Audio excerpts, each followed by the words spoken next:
Hello,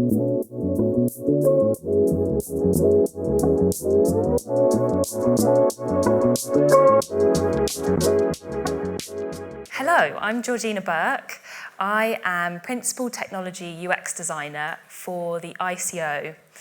I'll tell you a bit more about the ICO for those that don't know, but firstly, my role is to take data protection law and all the complexity there and turn it into something that designers can understand and do something with. So that's really my mission at the ICO. And today I'll be talking about why I think, and the ICO thinks, UX matters for privacy, and how you can change your approach to incorporate privacy into your day-to-day design activities. And then finally, what the ICO are doing to help provide support for the design community to do that. And I'd love to hear from you at the end of this presentation if there's anything else that you think would be needed for you to start thinking about this and implementing it into your practice. So first off, the ICO, who are we? We're the Information Commissioner's Office, and it's not an organisation that's well known by the design community at all, which is why I'm here doing an event and talking to you. But essentially, you've probably all heard of GDPR. We enforce GDPR, the principles that are part of GDPR, the rights that you have over your data, and how that data is handled and protected. We enforce that. And I mean, it's fair to say, when I graduated over a decade ago from graphic design, I never imagined that I'd be doing this role. And I think the design and tech landscape over the last 5 to 10 years has completely changed. And with AI, that it looks to continue changing as well. And I mean, I joined the ICO in 2021, and that's when this role was created. This intersection between data protection and UX design is very new, and we're really only starting to understand the importance of it and how designers should be thinking about this in their practice.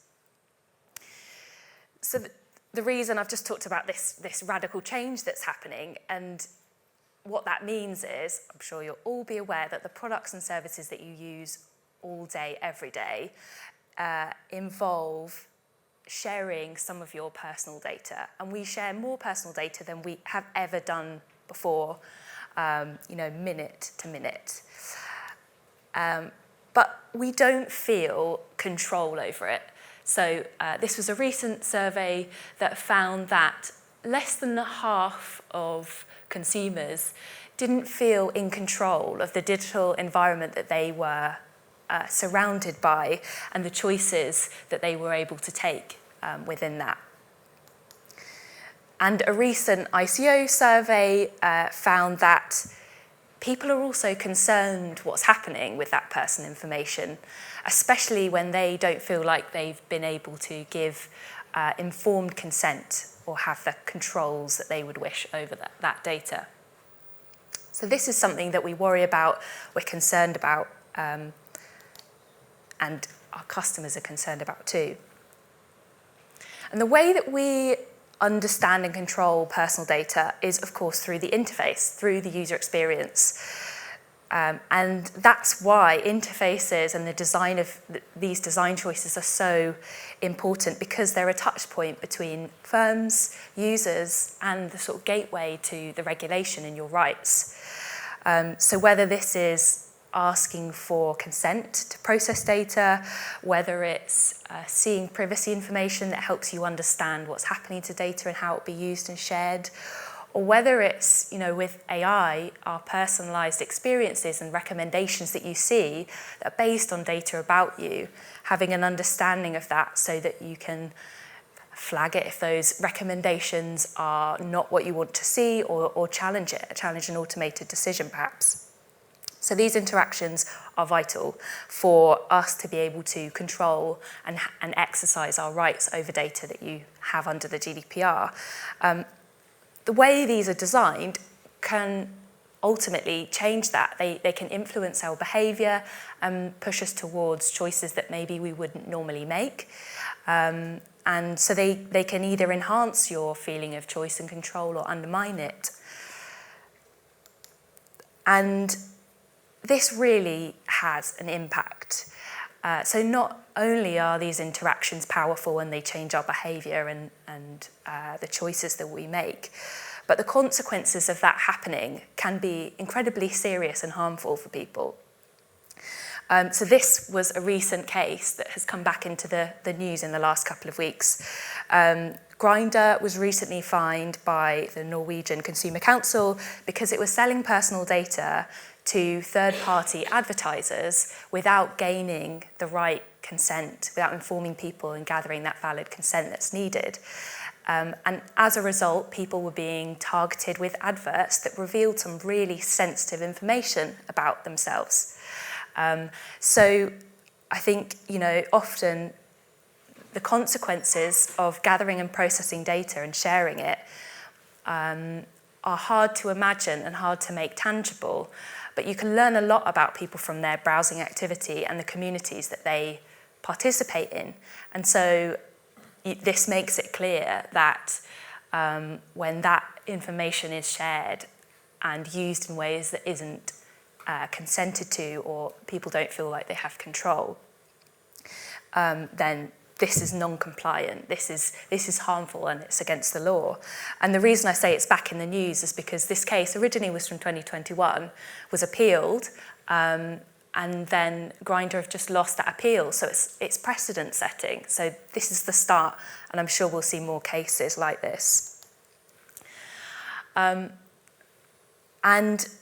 so despite the importance of this, the harms, the law that is there, and the importance that these interactions have, designers aren't part of data protection conversations. That's been my experience anyway. Please tell me if that's different, certainly in the main. So in the couple of years that I've been at the ICO, the research that we've done with designers to understand how they design for privacy, where the barriers are, I've heard anecdotes from designers saying that when they get an email from their legal team, their stomach sinks because they just don't know how to articulate. Maybe if they don't think that consent should be presented in a certain way, it's hard to have the language to communicate that to somebody that often holds the pen or signs off from those decisions, and the power dynamic can be unequal in those situations. So there's a lot of fear there around not really understanding how you as a designer can communicate and put forward designs and ideas for how consent should be presented.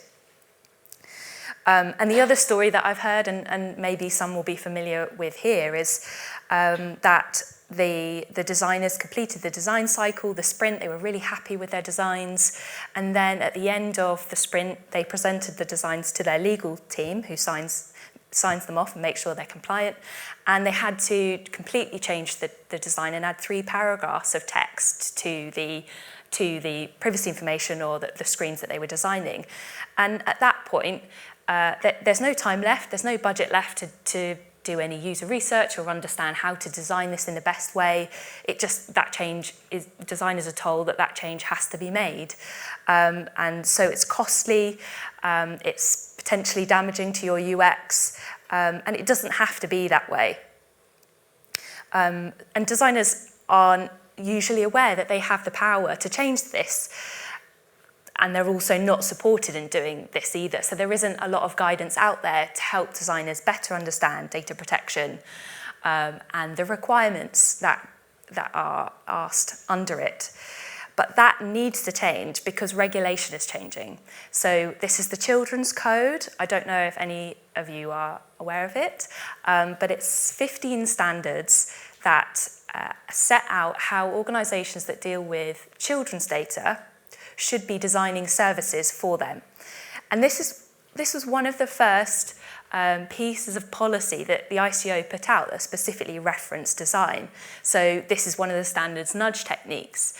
And it describes here, nudge techniques are design features that lead or encourage people towards a decision.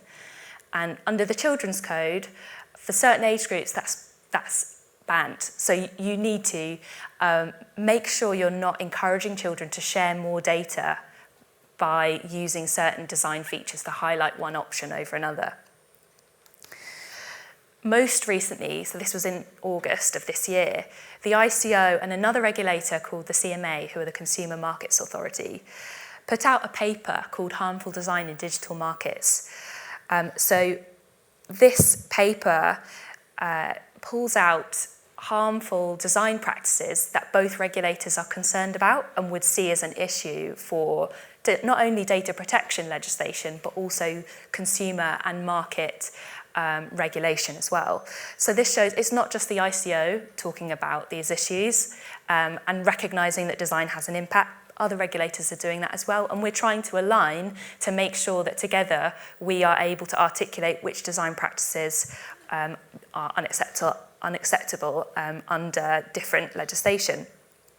I'll just go through the 5 practices now. So we're calling them, they're harmful design practices. Some other designers might call them dark patterns, so you might be aware of them there. But one of the first examples are harmful nudges and sludges. So nudges we've talked about are using design to influence people down one route as opposed to another. Sludge is designing friction into one choice over another. So that's what this example is sharing. And it's worth saying that these are common examples that we've seen in industry, but they're just wireframes, to illustrate the point. So here someone is given 2 options to set up an account. One is called the easy setup, which you can do in one click and includes settings that mean that you'll receive personalized ads. And the second setup is a manual setup that allows you to configure those settings and essentially reject sharing data for personalized advertising. So you can see there that the language starts to influence you to say that one route is easier, one route is harder.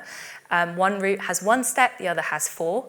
And just to show you how that plays out, so the easy step here, you can confirm on one screen in one click, whereas the manual settings, you're being asked to step through a number of different screens and make very detailed and potentially time-consuming decisions here. So that's an example of nudges and sludges, and the ability to easily reject as fast or as easily as you could accept these permissions. And that's important for being able to demonstrate consent is freely given and fair and transparent. So this is another example of nudge that I'm sure you will have all seen, which is the cookie banner that we all know and love. And this is another example of that unequal prominence of options. So you're given an accept option to accept sharing data, and that's a big button that stands out from the screen, obviously, and then you don't have an equally prominent reject option. In fact, you have cookie settings, which is misleading and not clear that actually that's where you can reject, and it's not as easy to access. There's more friction involved in selecting that choice. And this is specifically called out in the paper as no longer acceptable. So if any of these practices are part of your designs now is the time to change them. Going on, so this is another harmful design practice called confirm shaming, where language is used to influence people into making a different choice. So here, your one option, you can sign up and share your details and you'll receive a discount. Isn't that great? If you decide that you don't want to do that, you're almost seen as being silly because you don't like savings, and that's the reason that you don't want to share your data. So that kind of language that uses emotional triggers to push somebody in one direction wouldn't be considered as consent as freely given. Bias framing, slightly similar, but it's more about when organisations emphasise the pros of data sharing and don't give equal prominence to the risks. So you would argue that people weren't making an informed decision because they were only seeing the benefits of data sharing and really not understanding potential consequences. And the final two, this one is about bundling consent. So under GDPR, consent needs to be specific and informed. And if you ask for permission to share data for lots of different reasons under one choice, that is also no longer acceptable. So here, this consent screen is asking to process data for analytics, to understand more about the website, but also to personalize the advertising experience under one click. Actually, that should be specific, so people should be able to choose one and not the other. And then finally, default settings. So this is when default settings, which are a really powerful UX device, so people are unlikely to change settings that you have pre-selected. When organizations make those defaults the non-privacy preserving option. Now, there's a principle under the GDPR called data protection by design and default, and this means that you should be thinking about the privacy preserving option and embedding that into the design by default. Also under the Children's Code, default, you should have high privacy by default. That it's a stronger position for children. And it's also worth saying, this example is about privacy settings when you're posting or sharing content. If you're asking for consent to process data, pre-ticked boxes are specifically banned. So that is not compliant. You have to present choices equally and you cannot influence people in that way. So I've pointed out a lot of unacceptable practices there, but it's not always helpful to just point out what's not compliant. We recognise that we also need to support people in designing services that will be compliant, especially a design community that may not have had much experience with data protection before. So that's really the heart of my job. I am translating that into guidance and tools that design teams can take away, and hopefully it reduces the burden of understanding data protection because it's translated into terms that you will recognise and understand, and there are tools that you can embed into your practice that you should be familiar with, and I'll talk about some of those now. So we mentioned the Children's Code, which is the 15 standards that set out how children's data, if you're handling children's data, how those services should be designed. So we created the Children's Code Design Guidance, which speaks to the practical implementation of those standards. We focused on transparency, as that is very much the heart of any kind of sort of data protection approach. You know, to be able to request your data to be deleted or to access that data, you need to know that it's there and you need to know how it's being used, which is why transparency is so important, because that's how you do that.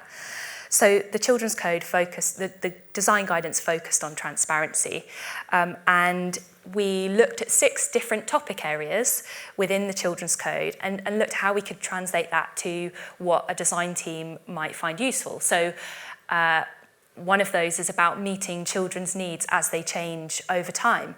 In the Children's Code, you need to design privacy information and consent interactions that are age appropriate. Obviously, children get older, so what might be appropriate for a 10-year-old when they first sign up to your service might not be appropriate when they're 13 and they can now give consent as an individual. So it's sort of building that thinking into your design process that actually children change and you need to design a flow that will work for all ages. Designing for meaningful parent-child conversations. So in the case of children, they are not the only users of your service. If they are under 13, they'll need parents to supervise and give their consent. So actually, you should be designing for 2 users and user journeys. I'm sure many of you will know this, but it's having that mindset of, okay, the parent is also a user here. How am I going to design those conversations between the child and the parent to make sure that the child doesn't feel like they are being surveilled by their parents? They still feel like they have a choice, but also that parents are able to understand what's happening to their children's data and make the right decisions that they need to. And then finally, finding the best moments to engage children with privacy information. I'll talk more about that in a minute. And then, as I mentioned, protecting children's privacy by default, which is also an essential part. I think there are 2 other topic areas, so yeah, please do have a look. As well as that guidance, So, tips and principles for designing for children. We also developed 2 tools that are designed to be very similar to tools that you will all be familiar with, but apply some of these principles and concepts in practice. So this is the user journey map that we created. It takes the activity of mapping your user journey. It's a Miro board, it's a Miro template, so you can just copy this and start using it. But it encourages you to map out what personal data is being collected and used at each stage, and start to ask questions about what the risks might be, or how we should design this differently. So it's a mapping tool, but it's also to help bring together, the legal teams or the data protection teams and the design teams to start having conversations about this early on, and in the context of the whole user journey. So you can see, where data is being collected. And I mentioned in the last slide about the right time. When is the right time to ask people about data?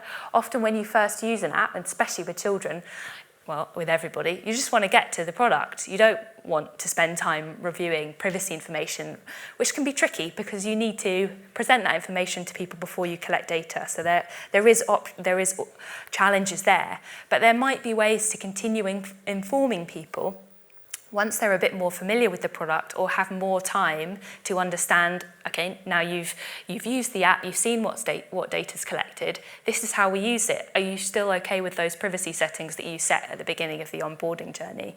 So it's about thinking about user needs, the experience, and designing a privacy journey and a consent journey, because that's what it is. It's a journey. You change, your preferences change.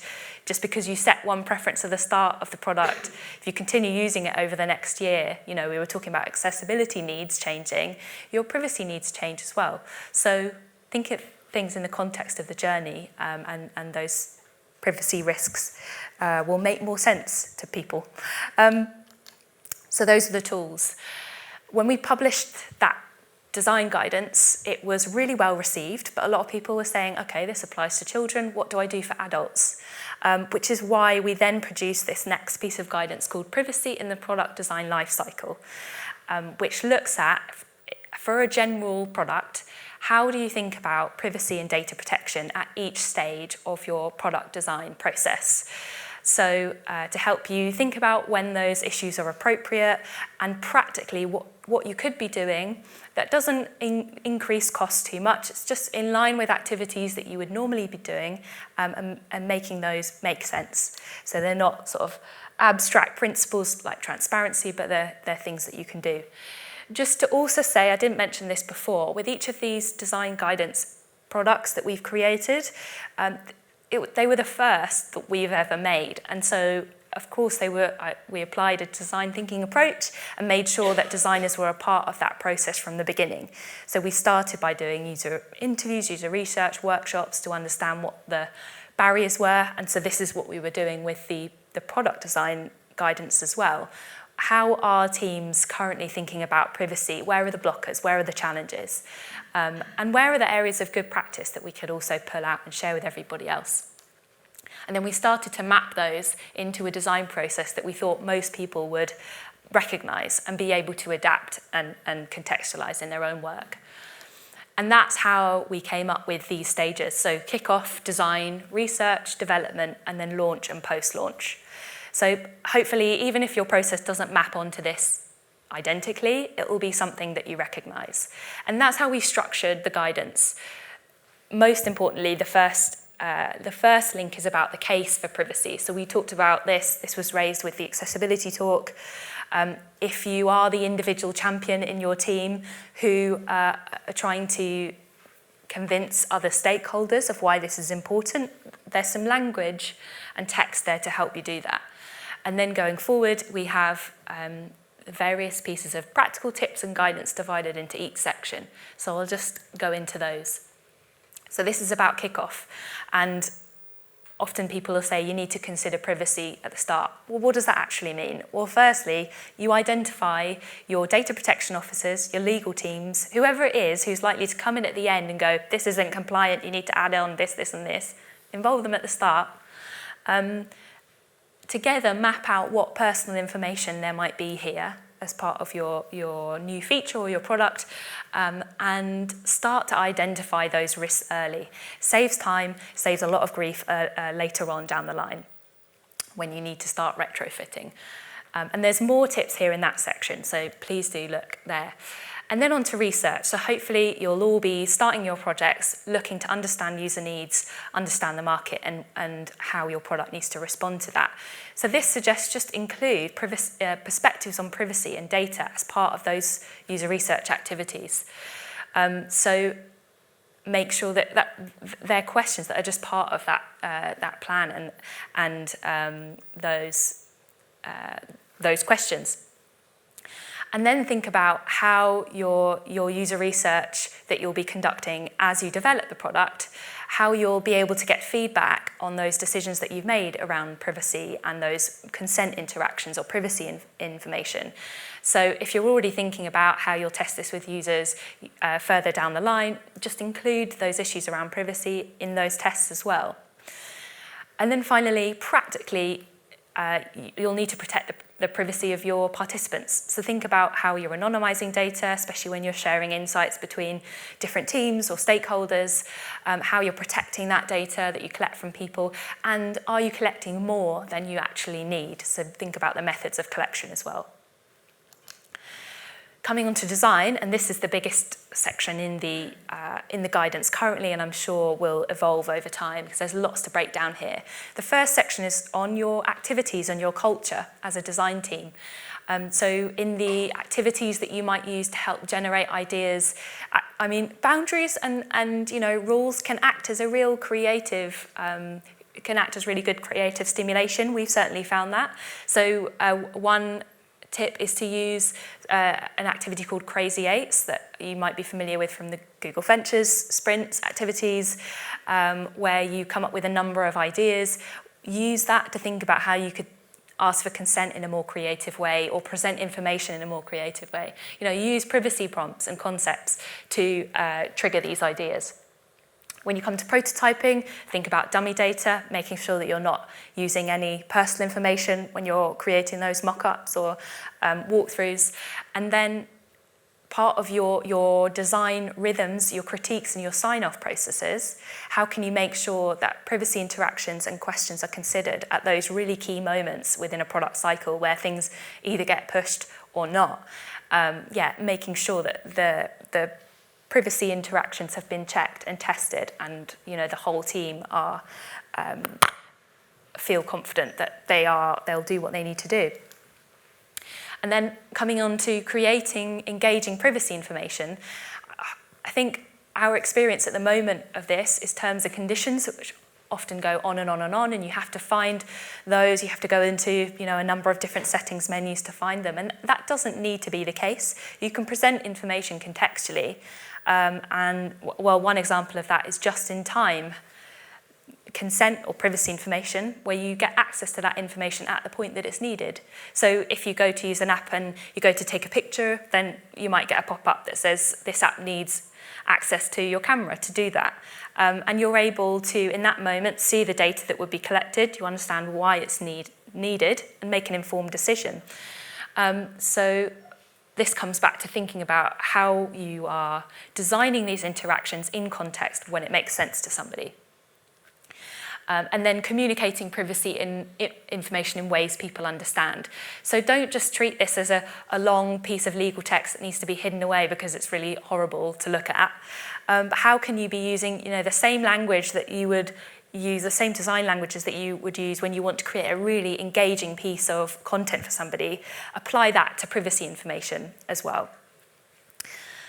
And then finally, we talked about some of the rights that you have under GDPR. So this is the right to erasure, the right to data portability. Right to erasure means be deleted, have your data deleted, or be able to extract that data and move it to another service.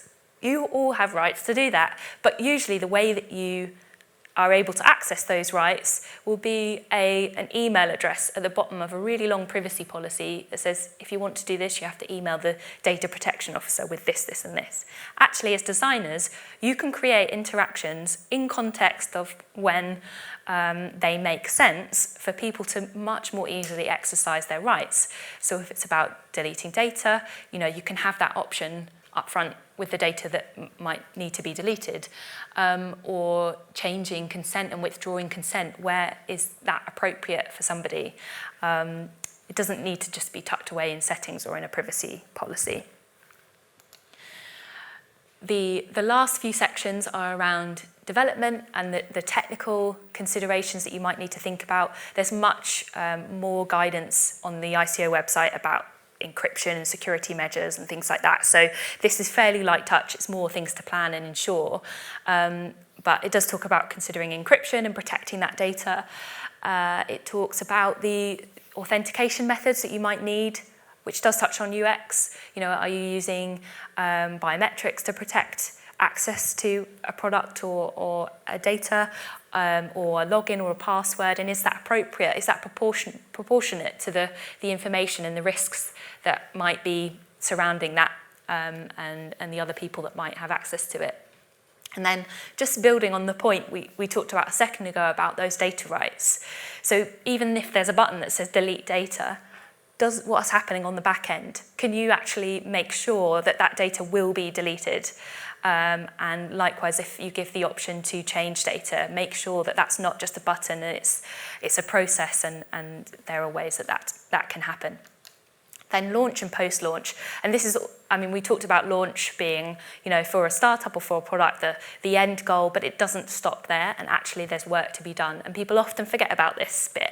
But thinking about how you're going to make sure before a product is released that all of those privacy criteria and issues have been met, you've tested your interactions, you know that they work, but you'll be able to monitor and evaluate those as part of your rollout. So make sure that's baked into any follow-up research and tests that you also need to know, are people looking at that privacy information? Are they considering their choices a bit more than they did before? So it's about thinking how you're going to test this, how you're going to be able to prove if anybody does ask, well, why did you choose that interaction? Why did that seem an appropriate option for you? Then you can say, well, we've got these testing plans, this was our hypothesis, this is what we learned, and this is why we made that design decision. And regulators will be starting to ask for that kind of decision making and evidence of that. So that's the brief overview of the design guidance, and definitely look, I've only skimmed it, so have a look at that. Looking ahead, we're looking at different technologies. Harmful design patterns, that's a big area of work for us at the moment. We're continuing to look at that. We're also looking at IoT and voice user interfaces. So we've talked about very much screen-based interactions here. How does this work with physical products and with voice? How do you give consent in an informed way? What does privacy information look like with voice interactions? That is all still up for grabs and is very much in development. And I'd be keen to hear if you've seen areas of good practice there. And then explainable AI interfaces. It wouldn't be a design and tech talk if I didn't mention AI, obviously. But with ChatGPT and language models, understanding why those decisions are being made, it's not magic. They're based on, it's maths, we were talking about this last night, that it's based on predictions and confidences, and that needs to be communicated to people so that they understand what they're dealing with and can make choices based on that. So there's still a long way to go there, and that's a real big area for us. And then I'll just finish on these 3 main takeaways. So from all of that, please do know that UX plays an incredibly important role in data protection. Regulators are starting to investigate this. As I said, if any of that resonates, change your practice now, and feel confident that you can have a voice in these data protection conversations. These consent interactions need to meet user needs. They need to be well designed, and for that we need you on board. So thank you. Come and talk to me. Happy to chat about any questions or concerns there, and I'd love to hear your experience with that as well. So thanks.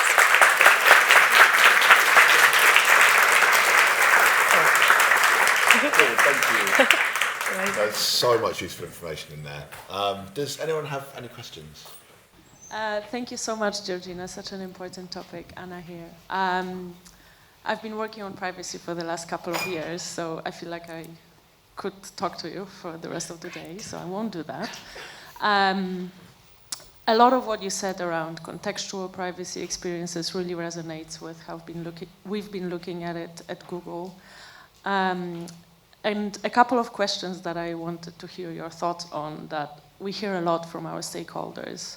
One is what you touched upon at the end, the evaluation of the success in the improvement of privacy experiences, and how obviously, we don't necessarily want people to interact, as in that shouldn't really be the ask to change settings. It's more about the awareness and whether or not people feel confident that they know how to make a choice within the app. So wanted to hear your thoughts, whether you have any comments on that. And the second point is around, we've done a lot of work around trust and how trust changes over time. It's clear that trust doesn't change overnight. And it may depend on many external factors as well. And I guess it touches upon to the first question around how that type of long-term improvement of making privacy experiences more contextual can actually be measured over time, and with what metrics? Great question. And I think that's really an area that we're still exploring. And those KPIs, what does good performance for consent interactions look like? Because does it necessarily mean, somebody making a different choice over another? Is that good performance? I suppose, then I guess it comes back to the design practices that you would apply to any evaluation question, which probably means you use a mix of quant and qual research to understand, broadly what the behaviour and actions are, what's happening, and then one-to-one get personal experiences about why those decisions are being made, comprehension, understanding, context, and then put forward your conclusions based on the information that you have in front of you. But I think it's a really interesting area, the metrics for good privacy. And I'd love to say I had something to share with you, but I think it's just still in development. And we're keen to hear from organisations that are trialling and testing new practices. And if we see areas of good practice, we're happy to share them. So with the Children's Code Design Guidance, we surfaced a couple of case studies from organisations that had used the tools and found value in that, and showed how they had implemented them in their design sprints. So that's something that we're open to exploring as well, is if anybody thinks that they are demonstrating really good practice for one of these areas, testing and evaluation, then let's talk about them and see if we can share them with the rest of the community and look at whether that is a good standard for measuring effective consent. Hi, thank you. Excuse me. Thank you so much for an incredible talk and topic. I wanted to ask you a question about almost a sense of defeatism that feels like can kind of pervade even very privacy-minded organizations. I'm thinking particularly one of the reasons I use the DuckDuckGo privacy browser is because it actually just magics away cookie banners. But that actually almost feels like it's almost like admitting defeat and doing the opposite of some of the recommendations you have here, where it's not showing you that kind of choice moment, and it's just saying it's so annoying, let's just get rid of it for people. So I wondered what do you think about that, where the mechanisms for giving consent are almost just widely viewed by people as really onerous and really difficult, and it's just well, why can't we just get rid of these things? And how can we kind of navigate some of the advice that you're giving around actually making it just much more of a conscious part of the UX for people? I think that's a good point, because I'm not going to stand here and say that cookie banners aren't annoying, because they are, 100%. I think at this stage we're just saying make sure that it's not even more annoying to then reject. So make sure you're able to have that choice as easily as you are able to accept. It is worth saying that, so there's a new data protection bill coming into Act next year, the DPDI. And cookie banner laws will change under that.